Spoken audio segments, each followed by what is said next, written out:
일상의 민주주의를 실험해보고자 누구나 공론장을 열었습니다. 공론장?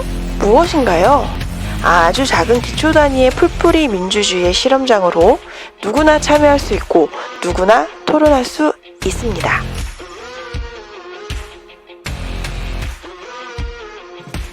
내가 경험을 해봤는데 이런 부분이 어려웠거나 해봤더니 문제점은 이런 게 있구나 좀 얘기해 주시면 돼요. 싸운다는 건 자연스러운 일이에요. 왜냐하면 같이 제가 낳은 싸움을 한다는 것 자체가 나쁘다고 생각하진 않아요. 그런데 그게 거기에서 가장 지켜져야 될 원칙은 절차가 정당한가, 그리고 서로 존중을 하는가. 서로 존중하고 절차만 정당하다면 조금 시끄러운 건 문제가 되지 않는다. 우리가 굳이 만나지 않아도 내 의견을 표현할 수 있는 어떤 플랫폼, 통로, 그게 진짜 핵심이다라고 생각해요. 그 주민자치위원으로서 이제 교육을 받았지만 좀 의식이 그래도 많이 좀 이렇게 약하다고 좀 생각이 들더라고. 주민자치위원회라는 그 역할을 내가 어떤 식으로 이렇게 그거를 해야 될지를 조금 많이 몰라 하셔서, 그래서 저희들도 그런 거에 있어서 이제 그래서 많이 갈등도 좀 있었고, 그런 의식이 조금 많이 아직은 좀 약하다는 것. 그리고 좀 약간 조례나 이런 아직 시범 조례로서 저희들도 좀 정해진 그런 운영 규칙이 있다 보니까 그게 굉장히 틀이 좀 아직은 많이 약해요. 그래서 저희가 한 2년을 겪었으니까 우리 동탄만의 뭔가 또 각자 동해만의 그런 조례나 규칙을 조금 만들면 그래도 그 경험을 바탕으로 조금씩 나아지는 그런 주민자치를 뭔가 실현을 하지 않을까.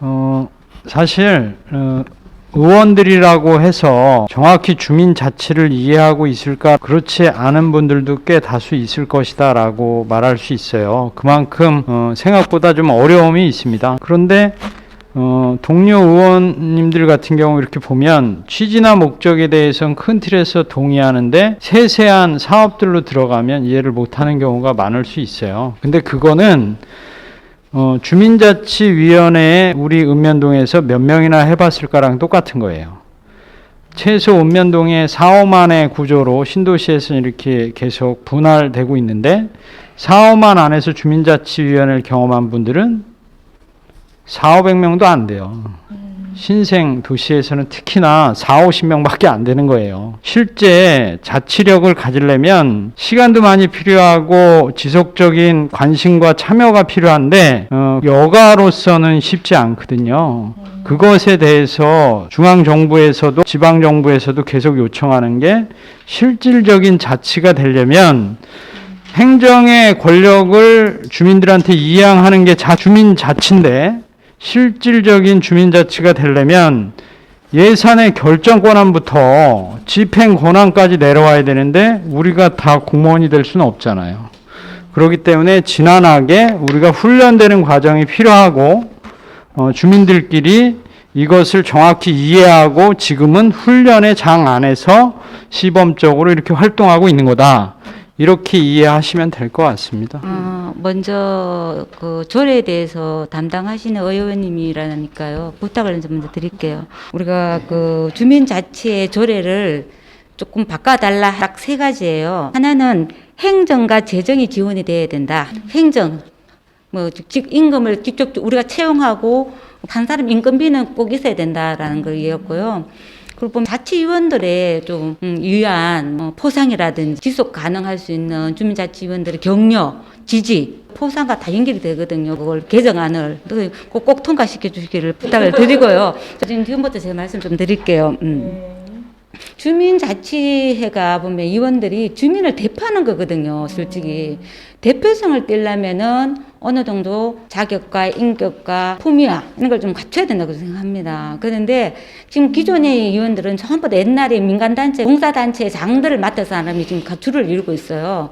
그래서 지금 그 의원들로는 저는 도저히 안 된다라고 저는 생각합니다. 그래서 주민자치위원회 구성을 좀 달리할 수 있는 법이 좀 필요하다. 한 8개월 동안 하면서 생각이 이래서는 도저히 주민자치가 발전할 수도 없고 지자리밖에 안 된다. 그리고 새로 좀 괜찮은 사람이 들어오면 배제를 해요. 조금 똑똑하다. 조금 말빨 쓴다. 그러면 배제를 합니다.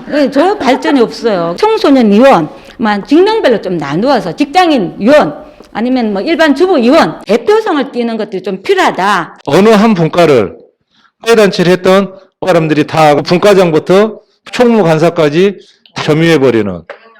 예, 어떻게 개선을 해야 되는지 그런 부분들이 어려운 부분이 있다라고 보고요. 누가 누군지도 모르고 2년 동안 저도 일을 한 거거든요. 조례는 이렇게 주민자치회 연합회든 회장단들끼리 의회하고 협의를 해서 바꿔요. 각 지역에 읍면동에 있으신 주민자치회 위원님들이 회장님들하고 협의해서 기본 안들을 통일되게 가져오시면 안들의 수정을 의회에서 조정해가지고 바꿀 수 있으니까 그렇게 정리해가면 될 것 같습니다. 주민자치의 경험이 많으시잖아요. 어려웠던 점이나 네, 이런 부분을 2분 이내로 얘기해 주시면 좋을 것 같아요. 네, 이게 아까 주민자치회에 구성되는 분들이 느슨한 연대예요. 좋은 점은 마음껏 여기 들어오셔가지고 우리의 마을에 대해서 자치에 대해서 상상하고 얘기하고 실행하고 할 수 있는 부분은 꽤 좋은데 위기나 갈등이 오면은 이 느슨한 연대가 금방 깨지는 수가 있습니다. 아까 목표점은 똑같아요. 우리 동네 잘 살게 하고 우리 동네 민주적으로 좀 잘 해보자. 서로의 생각들이 달라가지고 이 갈등을 일으키고 또 이 서로 생각이 달라가지고 갈등을 일으키기도 해요. 안 해. 하고서 그냥 나가버린다든가 그런 것들이 반복됐을 때 안타깝고 힘든 부분이 있었습니다. 의원, 주민자치위원들 뽑을 때 논문하고 다양한 게 필요하다. 갈등은 줄일 수 있다라는 생각이 좀 들어서 제가 말씀드리는 거거든요. 주민자치가 확대되기 위해서 제일 필요한 한 가지는 무엇일까를 돌아가면서 해주시면 좋을 것 같습니다. 저는 시민의 의견을 어떻게 받아서 조례로 예산으로 이걸 반영할 것인가 아주 합당하게 이게 핵심 키워드라고 생각해요. 내가 의견을 아무리 내도 이게 채택이 되지 않으면 꽝인 거고 예산이라는 것도 함부로 쓸 수는 없는 것이기 때문에 이 부분이 저는 핵심이라고 생각하고요. 내년에 주민조례 발안제 시행이 된다고 하고 화성시에서도 그 관련된 조례가 준비 중인 걸로 알고 있어요. 화성시 인구가 87만이고 18세 이상이 50만, 60만 잡으면 6,000명 정도 되거든요. 조례를 만들기 위해서 시민의 동의가 필요한 게. 그런데 저는 주의 깊게 보고 있는 것이 온라인이에요. 온라인. 그래서 어떤 아주 굉장히 좋은 조례가 있는데 동의를 오프라인으로 6,000명 받는 건 너무 어렵지만 온라인으로 그거를 해서 집단 지성을 발휘해서 시민의 삶의 질을 업그레이드할 수 있는 그 조례가 탄생되기를 내년에 기대하고 있습니다. 예산을 쓰기 위해서 주민들도 어떠한 전문성을 더 확보를 해야 되는지 일회성의 행사, 사업만을 하는 그런 주민 자체가 아니라 우리가 스스로 그런 주체가 되어서 지역 문제까지도 정말 해결을 하고 인정한 풀뿌리 민주주의를 실현의 모습으로 점차 확대되기를 바라봅니다. 결국에는 주민들의 의식에 맞춰서 참여하는 주민들이 많아져야 되고 제도가 바뀌어야 되고 행정의 권력을 주민에게 이양한다는 게 자치인데 그 행정의 예산도 주민에게 결정 권한을 줘야 되는 거거든요. 주민자치위원회로 출발해서 한 20년이 적극적인 이양을 하려고 이렇게 제도가 만들어졌는데 아직 지방자치법에는 주민자치회에 대한 지원책이 누락돼 있어요. 깨어나서 지역구 의원님들한테 지방자치법 개정해달라고 요청하고 이런 사람들이 많아져야지 향후에 우리가 말하는 권리를 지역에서 잘 찾을 수 있는 제도 안에서 지원도 받을 수 있고 이렇게 바뀌거든요. 결국에는 참여만이 제도를 바꿀 수 있다. 이렇게 말씀드릴 수 있을 것 같습니다. 감사합니다. 적극적인 주민들의 참여가 제일 중요한 부분이라고 생각하고요. 교육에 좀 집중해야 되지 않을까. 다른 사람하고 의사소통을 한다든지 뭐 의견을 조율한다든지 좀 부족한 게 많아요. 그런 것들 영향을 좀 많이 키워서 역할을 할 수 있도록 했으면 좋겠다라는 생각입니다. 이상입니다. 내가 주인이다라는 의식이 좀 필요한 게 사실이고요. 누구나가 정책 기반 과정부터 왜 그게 필요해서 어떻게 결정됐는지 시민들이 편하게 들어갈 수 있는 이런 어떤 좀 부분들이 좀 자치 시대를 열기 위해서는 필요하지 않겠냐라는 생각을 하고 있습니다. 아래로부터 형성된 주민의 자발적인 시민 운동이다라고 보고요. 서로 시장 되려고 서로 대통령 되려고 그러고 왜 그럴까? 그만큼 그 사람들한테는 권한이 많기 때문에 그렇습니다. 주민들한테 권한을 많이 주면 돼요. 누구나 다 자치를 할 거라고 저는 생각을 들거든요. 우리가 권한으로서 이 주민총회를 열었으면은 권한을 실행할 수 있게끔 제도나 정책이나 이런 것들이 뒷받이 된다면은 누구라도 일상 속에서 민주주의를 경험할 수 있고 그 다음에 자치를 경험할 수 있지 않겠나라는 그런 생각입니다. 네, 주민 자치가 아주 중요하고 그것이 필요하기 위해서 우선은 지원이나 법적인 근거가 반드시 필요하다.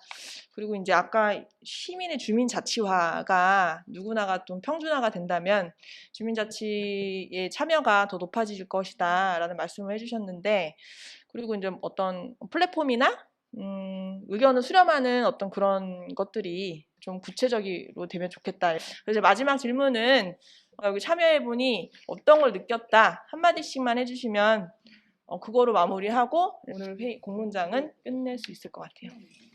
사실 요새 동력이 좀 떨어졌어요. 일이 너무 많아서 약간 번아웃이 올랑말랑한 지경이었는데 누구나 공론장을 해보니까 또 내년에 뭘 해야 될까라는 게 또 그려지면서 약간 또 뭐 두뇌 회전이 싹 돌아가요. 그래서 너무 감사하고 제가 쓰는 시간, 노력, 에너지가 낭비되지 않고 우리가 사는 세상이 조금이라도 변하는 모습을 볼 수 있다면 좋겠다라는 게 제 생각입니다. 누구나 공론장을 통해 앞으로가 더욱 기대되는 지방자치가 되고 지방분권형 국가가 될 것이라고 생각합니다. 다양한 좋은 의견들을 들을 수 있는 계기였고요. 그래서 좋은 뜻깊은 시간에 좋은 얘기를 잘 들을 수 있어서 너무 좋았습니다.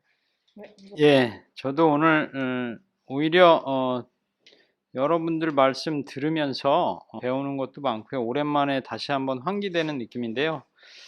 저는 교육복지위원회로 와서 문화자치에 관련된 조례를 준비하고 있습니다.